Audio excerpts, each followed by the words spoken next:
Strengths of UC teams in the past are once again strengths this year, and if that's the case, year one in the Big 12 is going to be a success. Our Locked On Bearcats, your daily podcast on the Cincinnati Bearcats, part of the Locked On Podcast Network, your team every day.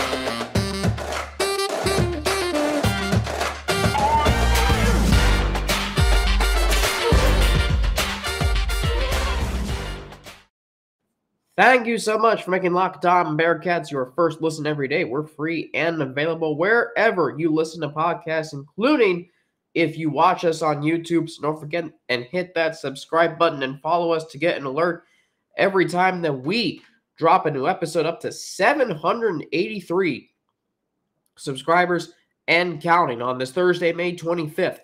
I'm Alex Frank, Locked On Bearcats host each and every day, part of the Locked On Podcast Network, your team every day. 100 days away exactly from the Bearcats season opener against Eastern Kentucky. And that'll be, of course, Saturday, September 2nd at historic Nippert Stadium.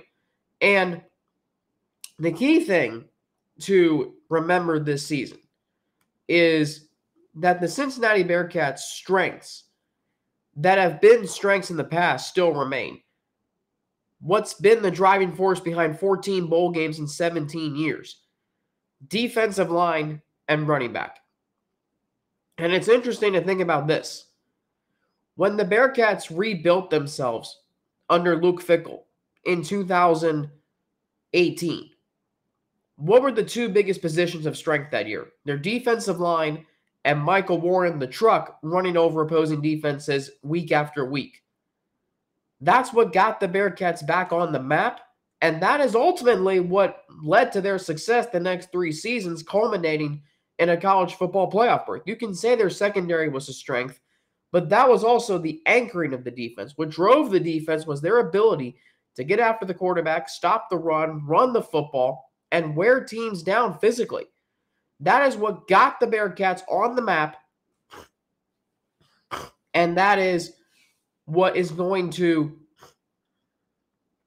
hopefully keep them there as they make the transition, excuse me for my allergies, as they make the transition into the Big 12. And you go back to that 2018 season. It wasn't like you knew Michael Warren was going to be good. He was not even the projected starter heading into the season. Ultimately, he became that when Jared Dokes missed 2018 due to an injury. And then he runs for over 200 yards combined in the first 2 games of the season. So we knew that, and then we knew slowly and then gradually the defensive line was absolutely the anchor of that team. Kamani Fitz, Michael Pitts, Cortez Broughton, Marquise Copeland. All those guys were huge contributors to a very, very successful Bearcats team. A very successful team. And ultimately, what got them back into a bowl game for the first time in 3 years, and what has led to their 5 straight bowl games recently. 14 in the last 17 years. Of Bearcat teams that have been successful in the past, they've been able to run the football with a bell cow running back, and they've been able to get after the quarterback and stop the run. Tough and nasty. Clifton style is exactly how the Cincinnati Bearcats have played football when they're at their best in the last 17 years. That's what will make them competitive this year in the Big 12. It's what will ultimately get them back to the Big 12 championship this year. Now, let's look at weaknesses. Offensive line and wide receivers. We know those are the 2 positions that the Cincinnati Bearcats definitely need to, those are 2 positions that we don't really know how they're going to be. Here's the good news, though. Only one of those positions has been a strength in previous years. Wide receiver got better in the Luke Fickell era, but it always felt like to me like it was a luxury, a supplement, where if the Bearcats had good wide receivers, then yes, they were going to be even better than what they were projected. That doesn't mean I'm not concerned about the offensive line. I am concerned. None of these guys have played together. It's going to be a completely new look line. I worry about them being able to block for Emory Jones, protect him. Even though Jones can run and make plays off script, you still have to protect your quarterback. Can they run block better than they did last year? That's my key question. Because when you watch the Bearcats last year, they just lost all their abilities to run the football up the middle. It was a struggle constantly. They struggled against ECU. They finally got it going against Temple and Tulane. But in the games prior to that, like against UCF, they couldn't run the football at all. They couldn't run the football against Indiana. They struggled to run the football, and that is why last year, even though they won 9 games, the offensive identity that has been the Bearcats' bread and butter for the last 17 years was not there. And then we go to the wide receivers. These can develop quickly.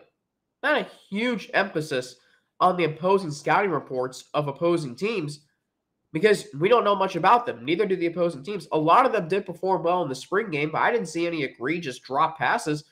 And again, wide receiver has always been one of those where if the Bearcats have great production, it's a supplement and a luxury, as opposed to they need to be good in the running game. It's never been a necessity. All right. So I gave you the strengths. I gave you the weaknesses. So what's the overall state? Do we even conclusively know? Well, we'll get into that after I explain to you how this episode of Locked On Bearcats is brought to you by Bird Dogs. All right, so I'm wearing Bird Dogs right now as I record this episode. Why? Well, because quite honestly, I look better and feel great when I wear them. Their stretchy fabric makes my legs look great. Not that I need that. And they're comfier than any shorts and pants. They give me the freedom to wear one pair of shorts or pants on the golf course, to a meeting, a date, or hanging out with friends. Now, if you don't believe me, well, here's some examples. So Brett Kreischer, I think that's how you pronounce his name. Well, he wakes up at his lake house wearing Bird Dogs. He goes for a swim, smokes a cigar like Joe Burrow, grills burgers, and chills with his family, all in the shorts he associates with the summer. Bird Dogs. Dave Portnoy, well, he does pizza reviews wearing Bird Dogs and talks about how he hates the pizza. Why would you do that? But his legs look great in Bird Dogs. So go to birddogs.com/LockedOnCollege, and when you enter promo code LockedOnCollege, they'll throw in a free custom Bird Dogs Yeti-style tumbler with every order. That's Bird Dogs. All right, thank you so much for making Locked On Bearcats your first listen of every day. On tomorrow's show, Neil Meyer of the Front Office News going to join me to discuss the Bearcats' groundbreaking ceremony on their new practice and performance facility. We'll talk about the Jordan Brand unis. We'll talk about what I saw at the Day 1 tour, because Neil and I have not talked since. And, of course, Aziz Bandago and his pursuit of obtaining a mental health waiver that will allow him to play this season. So, the Cincinnati Bearcats overall state of the roster. And I have probably said this several times this offseason, but I'm going to reiterate it again. And it's not just coming from me. This is the same sentiment that Dan Hoard told me at the spring game and what he believes this Bearcats team. The defense and the transfers will be the reason why this team wins this season. It's why the Bearcats have been so aggressive in the transfer portal, because they needed guys at key positions. They lost essentially their whole offensive line. They lost their entire receiving core. They lost some members to their secondary. They even lost Jaheim Thomas in the transfer portal, which I think is kind of still a loss, even though it might be a gain at the same time. So the Bearcats also need a quarterback. They got that in Emory Jones. But if the Bearcats are going to be successful this year, which, I mean, we can define success in multiple ways for all Bearcat fans. But for success for me, which is going to a bowl game, the defense is going to have to play rock solid every week, probably beyond that. And the transfers are going to have to hit on every single level. I'm talking about DJ Taylor. I'm talking about Emory Jones. I'm talking about Dorian Jones. I'm talking about DeAndre Buford. I'm talking about Luke Kendra. Any other of the offensive linemen who have transferred, Philip Wilder, Trevor Radosevich. I'm talking about any offensive lineman that is transferred into the program. D'Artagnan Tinsley, who transferred in last year, but still has not played. If the Cincinnati Bearcats are going to have success, it's going to be up to those two units. The good news is this. The defensive line returns everybody. Dante Corleone, Jawan Briggs, and Malik Vann.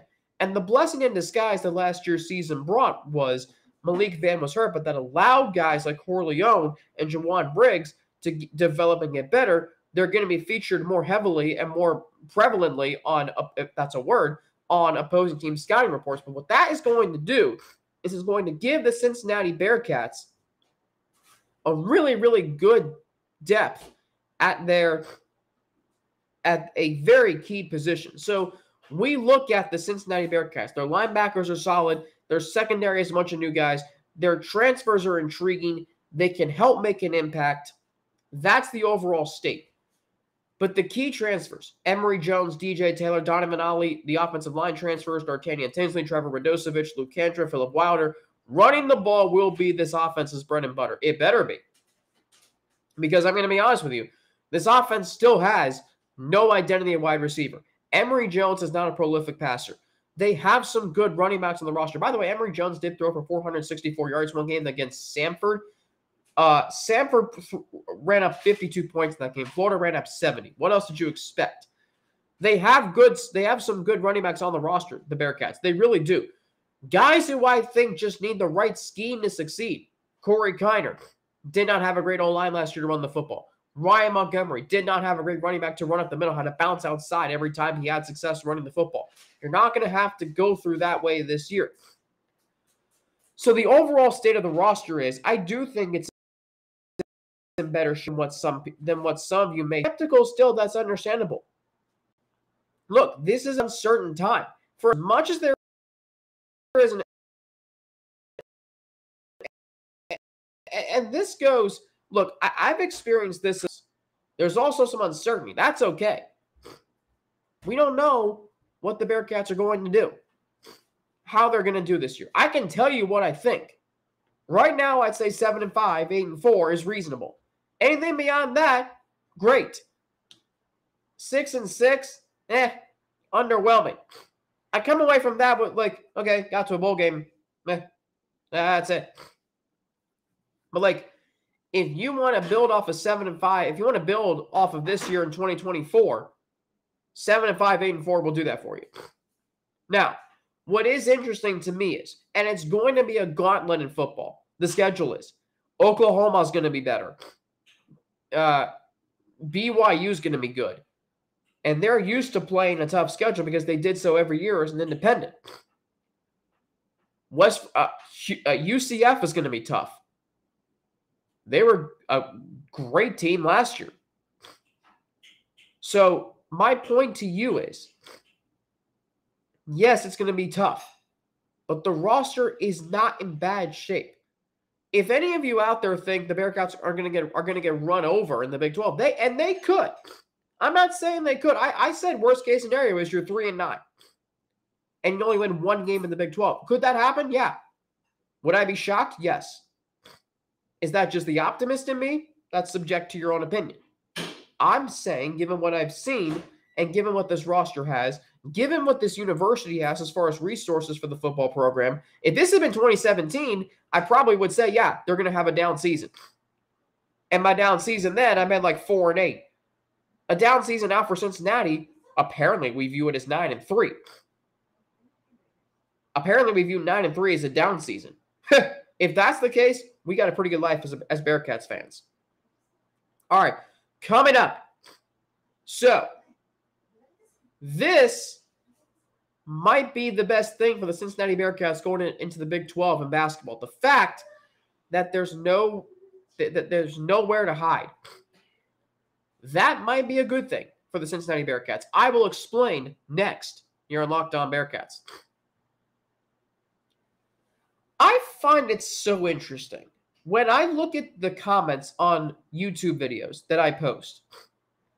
For instance, I checked Tuesdays, and on my day off yesterday, it allowed me to think about how I wanted to respond to this comment that was made to me by one of you. And someone said, Houston battle tested. They've been there, done that for the past 9 years. It's actually not true. Here's the thing about the Cincinnati Bearcats going into the Big 12. They are now like just everybody else. And if you look at Big 12 teams, and I was stunned when I went through this. I looked through every Big 12 team from last year and their schedules and how they fared in Big 12 play in basketball. So, for example, Baylor, who we think is really good every season. Well, Baylor, did you know that Baylor lost their first 3 conference games in the Big 12? That's right, I said it. Their first 3 conference games, 0-3. Oh my gosh. Well, then they won 6 in a row. But they finished with this. Lost 2, won 2, lost 2, 2-4. That's called inconsistency. Iowa State. Iowa State was so streaky, they had a 4-game winning streak and a 4-game losing streak in the same conference season. How about that? Kansas won 7 in a row. Kansas State had 2 4-game winning streaks. Oklahoma, their longest losing streak was 4, despite not having a great season. Oklahoma State won 5, then lost 5. That's how wild the Big 12 is going to be. TCU at one point lost 4 in a row. Well, they still were a 6th seed in the tournament and nearly took down Gonzaga. Texas won 4 in a row. That wasn't until the end of the season. Texas Tech lost 8 in a row, then won 4. And all of a sudden, they were playing their way back into the tournament conversation. West Virginia lost 5 and 3 in a row at points in the season and still made the tournament. The point is this. It's going to be a season of streaks. Just make sure there's more winning streaks than losing streaks. That's something that might sound so cliche, but it's true at the same time.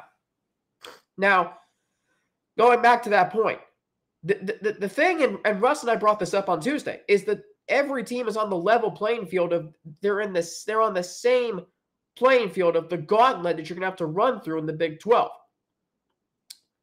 And to the point that Houston's been doing this for the last 9 years, first off, no, they have not. They've only been good for the last 6 years, really 5. There wasn't a tournament in 2020. But if you go through, okay, so you know what? This is what I do. You bring up something. I'm going to look at the numbers and see if you're correct or if I need to prove you wrong. So, and even my mom agrees with me. She's listening to this show right now. So, the the Houston Cougars. All right. Houston Cougars list of seasons. Let's try this. All right, so the Houston Cougars.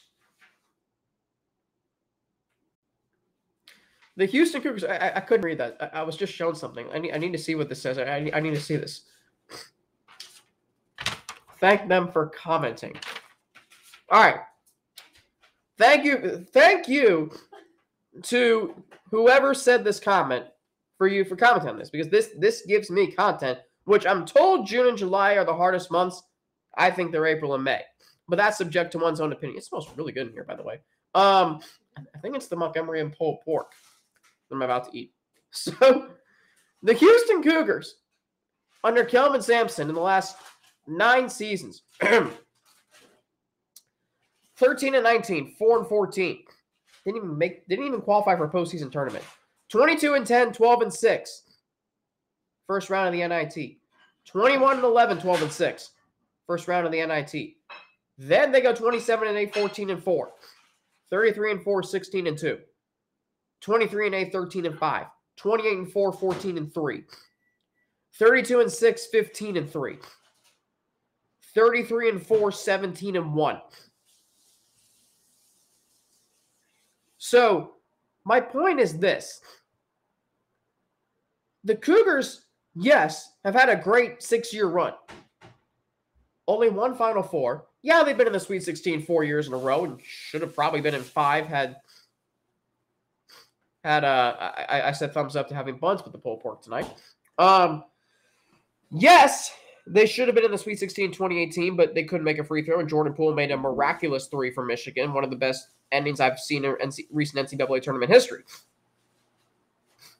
So at the end of the day,